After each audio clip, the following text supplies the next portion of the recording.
इस काल भगवान ने इन सबकी बुद्धि अपने हाथ में ले रखी है।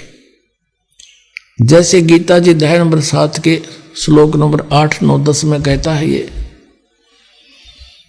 कि अर्जुन बुद्धिमानों की बुद्धि, बलवानों का बल मेरे हाथ में है। अब जैसे जब चाहे इनकी बुद्धि ऑफ कर दूं, जब चाहे इनकी ताकत खत्म कर दूं, जब चाहे दे दूं। जैसे श्री रामचंद्र अर्थात विष्णु जी की पत्नी सीता जी का अपहरण हो गया था, उसमें बुद्धि ऑफ कर दी काल ने श्री रामचंद्र जी की। उसको ये नहीं पता मेरी पत्नी कौन उठा ले गया। और उधर से ऊपर से पार्वती और शिव देख रहे थे। शिव जी ने प्रणाम किया, रामचंद्र जी रो रहे थे, डकरा रहे थे, वृक्षों से लिपट रहे थे। तो पार्वती ने कहा कि आप किसको प्रणाम कर रहे हो? कि सामने भगवान विष्णु को प्रणाम कर रहा हूं। पार्वती जी ने देखा वो तो एक व्यक्ति है, रो रहा है। भगवान कभी रोते हैं? मैं नहीं मानती है भगवान, मैं परीक्षा लूंगी इसकी। अब कहने का भाव ये है कि वो कथा अधिक ना बढ़ाएं। पार्वती जी भगवान शिव जी से के समय तक बोली कि नहीं, सामने कहने लगी मैं नहीं परीक्षा लूंगी। लेकिन थोड़ा सा भी आंख में चौनी होती, वो सीता रूप बना के पहुंच गई, रामचंद्र जी के सामने खड़ी होगी। श्री रामचंद्र जी ने देखते ही बता दिया कि हे दक्ष पुत्री, यहां कैसे आई? भगवान शिव को कहां छोड़ आई? वो शर्मिंदा होगी, ओहो सचमुच आप तो भगवान हो, आपने मुझे पहचान लिया। अब वहां उसने रिमोट ऑन कर दी उसकी बुद्धि काल ने। वहां तो उसको तो पहचान लिया कि तू सीता नहीं पार्वती है। और अपनी पत्नी का पता नहीं उसने कौन उठा ले गया। फिर उसकी खोज करी, जैसे किसी की गाय गुम हो जा, कोई उधर जा रहा है, कोई उधर जा रहा है। फिर किसी ने बता दी रावण उठा ले गया। जब जाकर वहाँ ढूंढी।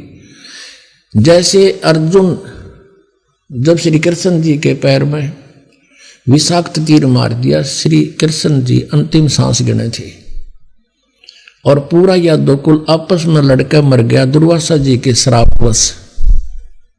श्री कृष्ण जी दुर्वासा के श्राप का भी नाश नहीं कर सका। उसमें केवल औरतें शेष रहेगी, नर यादव सभी मर गए। जो गर्भ में थे वो बच्चे तो शेष थे ही। तो श्री कृष्ण जी ने कहा कि आप सभी औरतों को वहां ले जाओ, यहाँ लोग नर पुरुष रहे नहीं, आसपास ये जंगली लोग इनकी बेइज्जती करेंगे। अर्जुन श्री कृष्ण जी की मृत्यु के उपरांत उनको लेकर चल पड़ा। रास्ते में बिल्लों ने पीटा, गोपियां ले गए, औरतों को ले गए, कुछ के गहने सारे तोड़ दे गए। और अर्जुन के हाथ में वही धनुष था जिससे महाभारत का युद्ध जीता था। वहां उठा भी नहीं, उससे खड़ा खड़ा पिट रहा है बिल्लों से। तब अर्जुन रो रहा है कृष्ण को कि कृष्ण बड़ा छलिया था, पता नहीं कौन से जन्म का दुश्मन था, हमारे साथ इसने छल ही छल किया। मैं मना करूं था महाभारत में नहीं लड़ूंगा, मुझे लड़ा कर छोड़ा। अब महाभारत में मुझे शक्ति दे दी, मारूं था 1 मरे थे 20। आज वही अर्जुन, वही गांडीव धनुष। आज मैं कांप रहा हूं खड़ा खड़ा, मुझसे उठ नहीं रहा। अब परमात्मा कहते हैं तुमने मूल का पता नहीं, बगन की जड़ कौन है। श्री कृष्ण छलिया नहीं था, ये तो यू काल ब्रह्म, इसके हाथ में रिमोट है सबका। तो यहां परमात्मा कहते हैं ये जितने भी ऋषि महर्षि, ये वर्तमान के मंडलेश्वर पाकरे और सतलोक की महिमा गावे, इनकी बुद्धि ऑफ कर रखी सबने काल भगवान ने। अब ये देखे ऋषि वेद बताते हैं भगवान गौर पाप भी काट दे, दान करने से पाप कटे। और प्रतिदिन के करे हुए कर्मों का भी डेली नाश होता है इस भक्ति के करने से। जैसे साबुन कपड़े का मैल लग गया, साबुन लाया साफ हो गया। हम डेली सत भक्ति करते हैं, इससे जो अनजाने के कर्म होते हैं वो भी पाप नाश होते हैं हमारे। और प्रारब्ध तो होने हैं।